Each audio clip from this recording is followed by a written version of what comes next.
Every moment leading to Indonesia's Independence Day back in 1945 carry meaningful history. One of them is the story of the kidnapping of Soekarno-Hatta from Menteng, Central Jakarta to Rengasdengklok, Karawang, West Java. Rengasdengklok is one of the sub-districts in Karawang Regency, West Java Province. It took about 2 hours from Jakarta to get to the location where Bung Karno and Bung Hatta lived when they were kidnapped.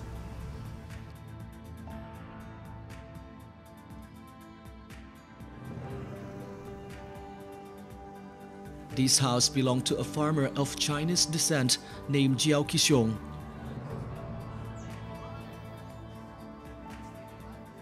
Location of the house, which is hidden on the side of the Citarum River embankment, was the reason for making it the location to keep Bung Karno and Bung Hatta at the time after the abduction.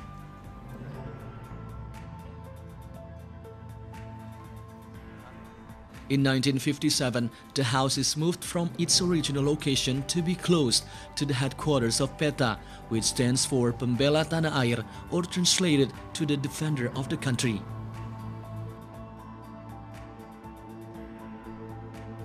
The house is a silent witness to the history of the proclamation of Indonesian independence 77 years ago, when a group of youth led by Hairul Saleh, Soekarno, Wikana and Aidit strive for the proclamation to be carried out as soon as possible without going through the evaluation of PPKI, or the Preparatory Committee for Indonesian Independence, which was considered an agency established by the Japanese.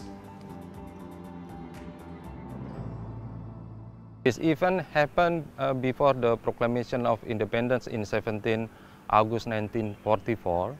This has happened because the different opinion about the way how to proclaim Indonesia independence between the youth or the pemuda and the old generation at the time. It's been Soekarno-Hatta and other people who are the same age with them, about how to proclaim Indonesia independence. In the eyes of the youth or pemuda, they want the proclamation to be held or to be done by Indonesian nation itself. The kidnapping of Bung Karno and Bung Hatta took place on August 16, 1945 at 3 a.m. local time. Both were taken to Rengasdengklok, Karawang. Soekarno and Hatta were urged to accelerate the proclamation of the independence of the Republic of Indonesia.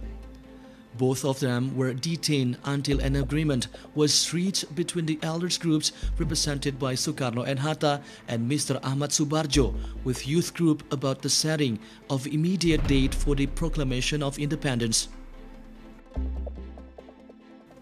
Tensions in Rengasdengklok ended after Ahmad Subarjo, one figure of the elders group, picked up Soekarno and Hatta at Rengasdengklok, promising a guarantee that the proclamation of independence would be carried out on August 17, 1945. Upon their return from Rengasdengklok, Soekarno and Hatta headed for Admiral Maeda's house in Jakarta to draft the text of the proclamation. The text of the proclamation that was typed by Sayuti Malik is finally read out by Soekarno, accompanied by Muhammad Hatta on August 17, 1945 at 10 a.m. local time. The proclamation of Indonesian independence took place at Soekarno's residence on Jalan Pegangsaan Timur, number 56, Jakarta. Yeah, actually we can learn about how to solve the problem in the time of crisis. Yeah, how Soekarno, Hatta, and the youth they can make some kind like accommodation, even though they have a different thing about the way how they gain the proclamation. But after they got a lot of discussion, they come to the conclusion that the independence should be preparing by all of the parties. Despite time, the Rengasdengklok house is still in well-maintained state. 77 years after, a number of furniture that were used by Soekarno and Hatta are still preserved and can still be found at the house. Photographs of the figures involved in the Rengasdengklok event adorn the walls of the room.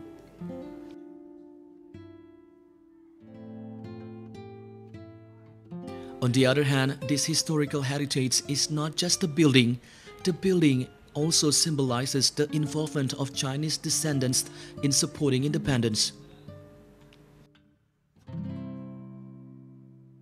Ya, menurut barang saya sih dia merasa bangga aja. Karena rumah kita nih dulunya asal-usulnya kemerdekaan itu di sini gitu kan. Makanya kalau orang-orang Karawang bangga. Karena satu, kita punya markas peta paling besar. Kedua, ya kita asal-usulnya di sini gitu dari kemerdekaan. In 1950, a monument called the Monument of Determination, or locally translates as Monument Kebulatan Tekad, was built to commemorate the Rengasdengklok event. The location of the monument used to be PETA Army's headquarters. Behind the monument, there is a sculpture telling the chronology of events of Indonesian independence.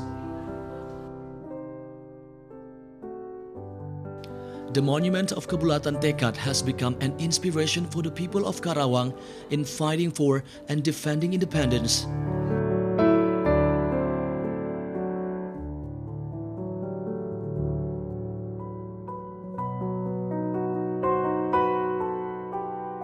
And Rengasdengklok is a name that cannot be separated from the proclamation of Indonesian independence.